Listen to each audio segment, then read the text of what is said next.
Bismillahirrahmanirrahim. Assalamualaikum warahmatullahi wabarakatuh. Kawan-kawan, hari ini saya mau berbagi dengan kawan-kawan mengenai betapa susahnya mencari kerja di Indonesia, di negara yang kita cintai. Sudah menjadi rahasia umum ya, mencari kerja di Indonesia itu susah, makanya sebagian orang yang mampu pergi ke luar negeri mencari peruntungan yang lebih baik. Yang tidak mampu pun mencoba juga ke luar negeri, tapi hasilnya ada yang bagus dan tidak sedikit yang musibah lah bagi mereka. Yang ginjalnya, yang di kasus Kamboja contohnya, yang ada dibunuh, ginjalnya diambil, bla bla semacam. Ya, semoga pemerintah kita memperhatikan mereka, karena itu sangat-sangat menyedihkan bagi anak bangsa. Mencari pekerjaan di Indonesia itu saya akui secara pribadi sangat-sangat susah. Syarat untuk bisa bekerja, padahal hanya untuk pekerjaan yang sepele pun itu syaratnya bermacam-macam. Mereka minta ijazah harus SMA, padahal cuma hanya, mohon maaf ya, saya bukan maksud merendahkan sebuah pekerjaan, tapi rasanya tidak butuhlah ijazah seperti itu gitu. Eh, mohon maaf, misal contoh untuk level misal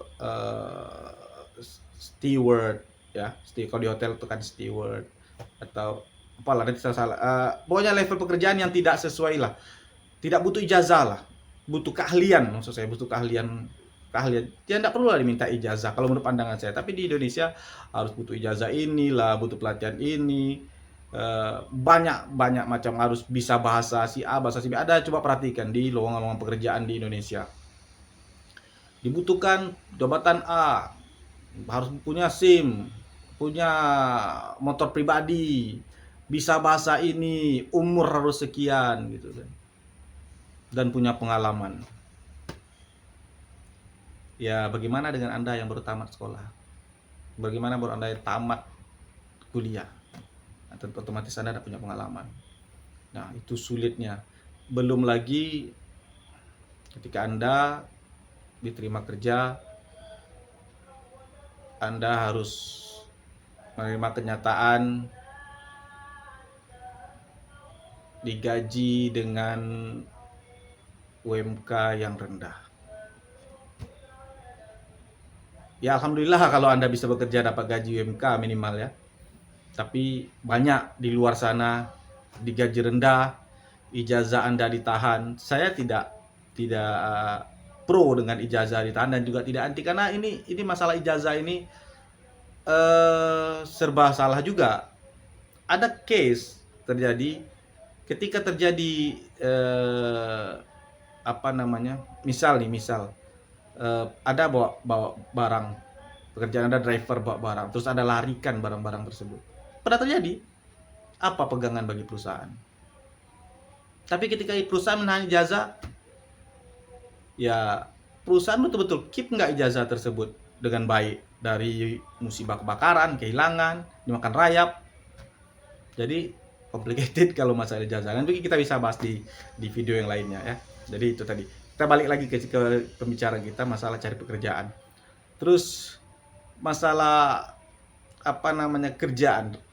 Ketika Anda sudah diterima bekerja, Anda harus lihatkan loyalitas ke perusahaan. Saya punya pengalaman. Saya bekerja di salah satu perusahaan consumer good waktu itu, tapi bukan divisi saya. Saya waktu itu divisi promosi.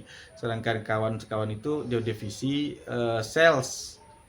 Mereka udah selesai sesuai peraturan, jam 8 pagi kerja sampai jam 4 sore atau jam 5 sore udah mereka lakukan. Tapi mereka belum pulang. Saya tanya, kenapa kalian belum pulang?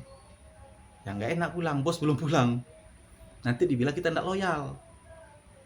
Dan Anda tahu setiap malam bos tuh pulang jam 8 malam.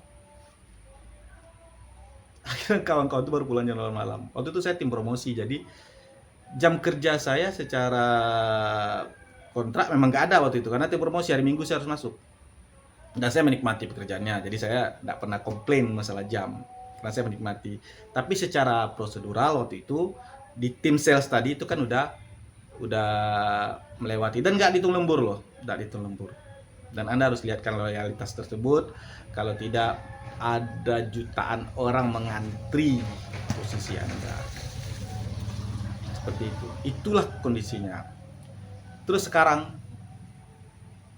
pabrik-pabrik banyak yang tutup dan informasinya pindah ke Vietnam. Makin sulit lagi Anda mencari kerja. Saya baru dapat video kalau nggak salah di Batam, berebut memasukkan lamaran kerja, dan ada beberapa orang termasuk perempuan jatuh masuk ke dalam selokan untuk mencari pekerjaan. Betapa sulitnya mencari pekerjaan yang pemerintah pernah janjikan. Pemerintah itu waktu kampanye mereka janji akan memberikan 9 juta pas 19 juta lapangan pekerjaan baru. Tapi ternyata saya nggak tahu ya, mungkin ada di tempat lain, tapi yang saya lihat di media sosial media memang sulit. Di tempat saya pun sulit cari pekerjaan.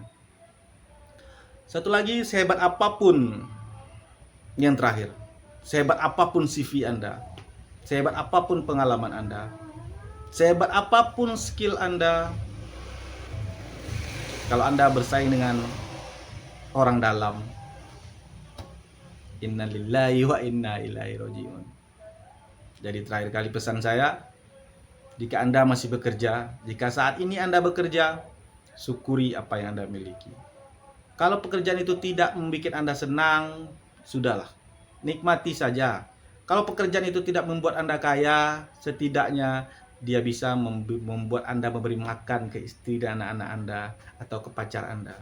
Nikmati saja, syukuri aja, karena di luar sana banyak orang yang susah mencari pekerjaan. Dan percayalah, sesusah-susahnya, seberat-beratnya pekerjaan yang Anda jalani saat ini, jauh lebih berat, jauh lebih menyedihkan, jauh lebih menyakitkan ketika Anda menjadi seorang pengangguran. Salam pekerja. Semangat. Assalamualaikum.